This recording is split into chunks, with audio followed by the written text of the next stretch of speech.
Raymond Barre, chef du gouvernement en 76, ce dernier sonne l'alarme.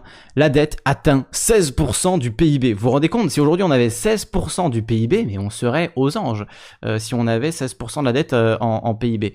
Ça paraît complètement fou de s'alarmer d'une dette qui atteint 16% du PIB, alors qu'aujourd'hui, encore une fois, je le rappelle, on est à 120%. Et à l'époque de Raymond Barre, déjà, il disait le temps de la facilité est terminé. La France est endettée. L'heure est grave, il va falloir nous serrer la ceinture en 76, en 76. Donc ça en dit long quand même. Ça en dit long quand même sur leur nullité.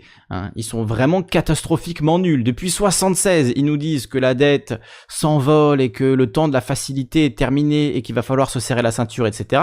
Et pourtant la dette ne fait qu'augmenter. La France de 2020, elle est 2 fois plus endettée que la France de l'an 2000. Cette dette qui augmente pour atteindre 115% du PIB, j'imagine qu'elle vous rappelle plein de discours. Je suis à la tête d'un État qui est en situation de faillite sur le plan financier. Il n'y a pas d'argent magique. Nous, aujourd'hui, nous vivons à crédit. Ça fait des décennies que ça dure. Oui. Et donc, si nous ne faisons rien, ce sont nos enfants. Et eux n'auront pas de choix. Mais pour l'État et quelques grandes entreprises empruntées, ça marche différemment. Mettons que l'État, par exemple, emprunte sur 10 ans. Eh bien, pendant 10 ans, l'État, il ne rembourse pas la somme qu'il a empruntée. Il ne rembourse que les intérêts. Et ce n'est qu'à la fin de l'emprunt, c'est-à-dire au bout de 10 ans, que l'État rembourse la somme empruntée. Et c'est là l'astuce. Au bout de 10 ans, l'État, il ne rembourse pas la somme qu'il a empruntée avec ses sous à lui. Il rembourse en réempruntant la même somme. On appelle ça faire rouler sa dette. Les banques ont recours aux prêts à très courtes échéances et utilisent une technique qu'on appelle rouler sa dette. Il faut que tu trouves 97 millions d'euros. Tu vas emprunter cette somme à très court terme, disons 24 heures. Le lendemain, pour rembourser cette dette, tu emprunteras de nouveau 97 millions qu'il faudra rembourser le lendemain. Chose que tu feras en empruntant encore 97 millions qu'il faudra encore rembourser le lendemain, etc., etc.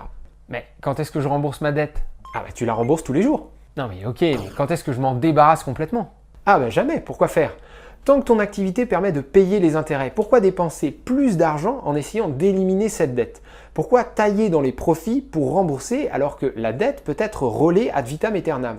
La seule chose à faire, c'est de continuer de la rouler et de payer les intérêts en utilisant les profits générés par l'activité que tu finances. Et si un jour j'arrive pas à emprunter? Et si d'un coup il n'y a personne qui veut me prêter les 97 millions d'euros? Qu'est-ce que je fais? Tu fais faillite. Ça fait juste 40 ans qu'on nous dit que cette dette augmente beaucoup trop vite, qu'on va tous mourir, etc.